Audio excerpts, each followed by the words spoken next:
Hello and welcome to the Fundamentals of Lute Playing. My name is Laudon Schuett, and today we're going to be talking about playing two notes at the same time, left hand. So today's focus is on left hand. If you missed the episode on the right hand, that's in the playlist. You can go back that episode, check it out. You can bounce between these two. Hopefully you've been working with the right hand a little bit and you're starting to get a little more comfortable with playing two notes at the same time.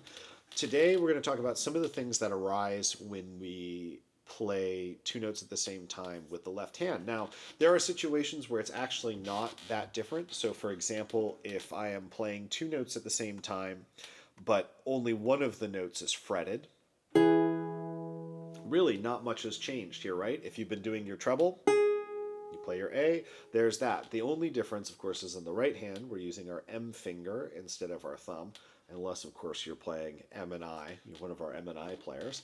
So I think that is fairly self-explanatory. The issues that start to arise are when we fret two notes at the same time. And so let's say we have something like this, where we're going from F and A to G and B flat. And I'll include a little handout so you can follow along if you get lost. But F and A to G and B flat. And one thing you'll notice is that I'm putting both fingers down at the same time. And the other thing you're going to notice is that my hand is actually tilting. Now, if you've been doing your trebles, you know that your perfect hand position where you're parallel to the neck, that's the ideal, right? We're going like this.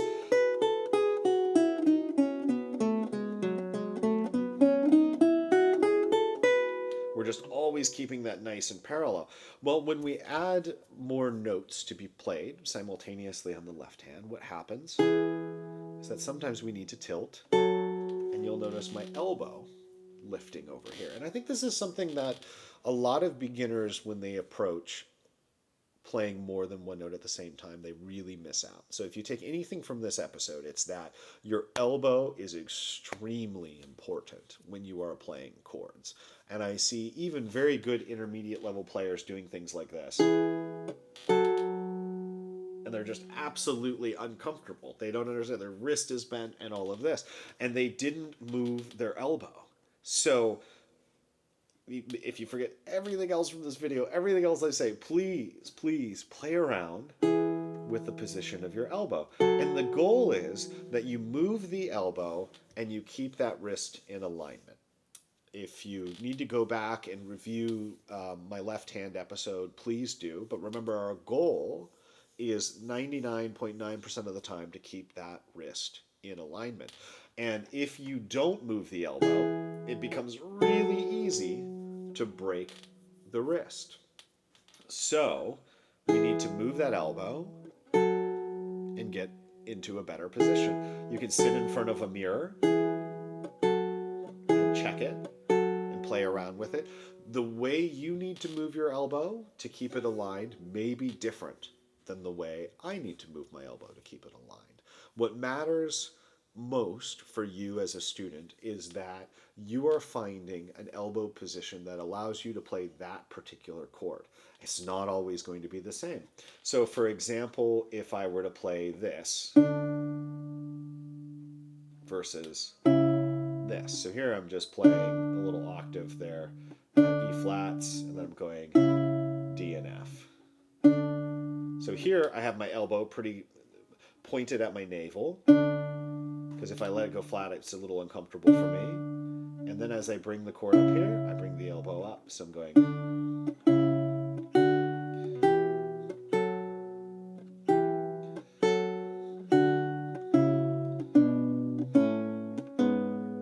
So always working, and it can be a very, very subtle thing. You'll notice that it isn't always this very extreme. I chose this because it's relatively extreme for my arm. In order for me to avoid that bent hand, I have to move the elbow up pretty far. In other situations, it's much more subtle. You'll just see my arm kind of going back and forth lightly like a pendulum. And this, honestly, if you're an intermediate level player or a beginner player and you're not thinking about your elbow, this is going to be a game changer. It's going to be really, really, really, really big. And I'll reiterate, what you do may be different than me because you may be a large person, you may be a small person, your arm may be shaped differently, or the way you play the chord may be a little different than me. So keep that in mind. I don't want you to forget about your arm and your elbow and make that a part of what you are doing. Now, the other element that I like to get into with the left hand when we're playing multiple notes at the same time is that we need to, whenever possible, bring both fingers down at the same time. And it's very, very common to have situations where a student will do this. And they'll sort of get one down and then get the other. Maybe they get the high one and they try to do that. So the way I like to describe it is almost like you're a moon lander. You're the lunar module coming down and you want every single one of the legs on the lunar module to land at the same time.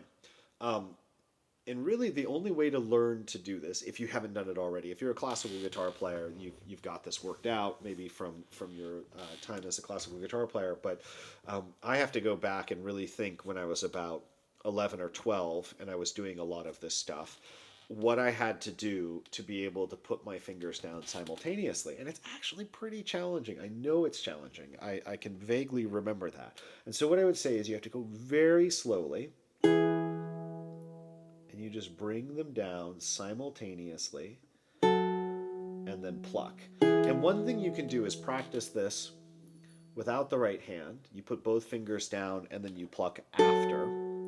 And then once you're really comfortable with that, you pluck as they land. And when you make a mistake, let's say you're bringing the fingers down and 1 touches first and 4 touches second, you need to stop, take a breath, and try again. And bring them both down. And slowly reach, maybe for the next chord. And it may need to be much slower than that even, like 1, E, and 2, E, and 3. But the main thing is you need to have control over those fingers in the air. And what will happen is over time, it'll get easier and easier. And this is always my goal, is to put the fingers down simultaneously. Obviously, as things get a little more complicated, we'll talk about situations where there is a little bit of a delay. This chord is a favorite sort of enemy of most beginning and intermediate players, and you can almost get it. At least I can almost get it down simultaneously, but I find that it's helpful to have an anchor there. So there are situations where we bend the rules a little bit. It's so hard that we have to do a little bit of cheating.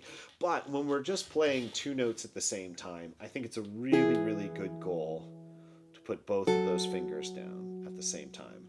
And we can practice different shapes, 1 and 3, 1 and 4. You could also practice 2 and 4. You could practice 3 and 4.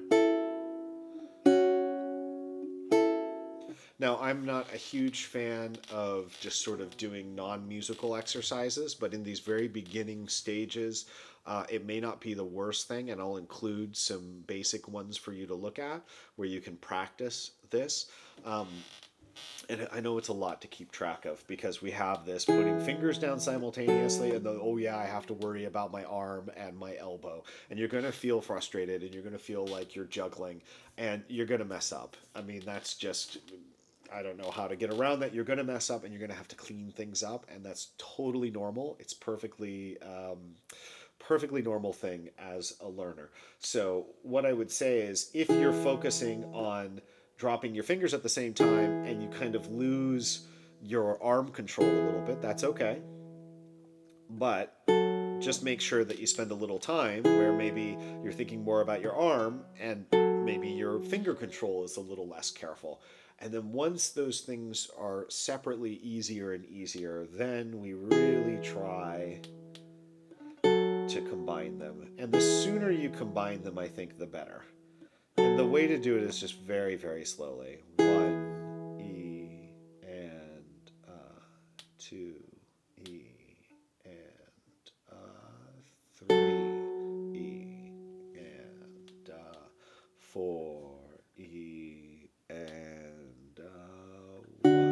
And I am going to do a video on slow play, some of the benefits and some of the uses of it in the future, and I think that will cover some of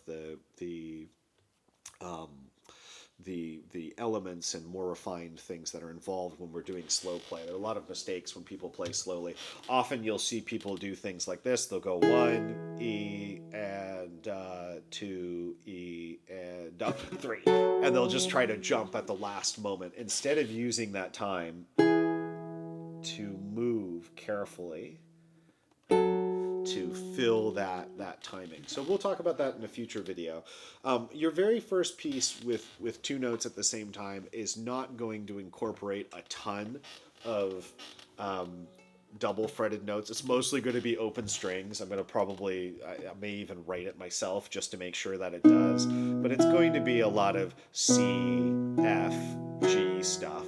That way you're mostly focused on the right hand. But I do want to start talking about the left hand because it will become more and more common to have these fretted notes. So what I want you to take away from this lesson is your arm needs to be involved when you are playing, well, any note, but in the case of 2 notes at the same time, it needs to almost certainly move to some degree. Whether it's a large movement or a small movement, you're going to be moving that arm to keep your wrist in alignment.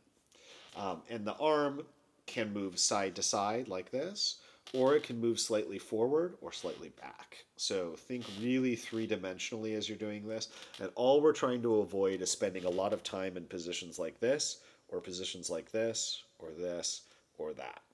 And then the other element to keep in mind is to practice very slowly putting down both fingers at the same time.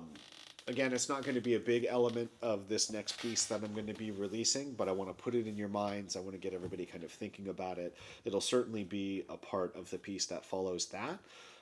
As always, if there are any comments or questions, please put them in there. I'm happy to refine my answers. I know that there is a lot involved in this, and it may need refinement. Maybe you're playing a piece and you're going, gee, Laudon, there's something you said, but it doesn't quite fit here. Let me know. Send me a video, pop a comment in there, and we'll go over it and see if I can't help with that.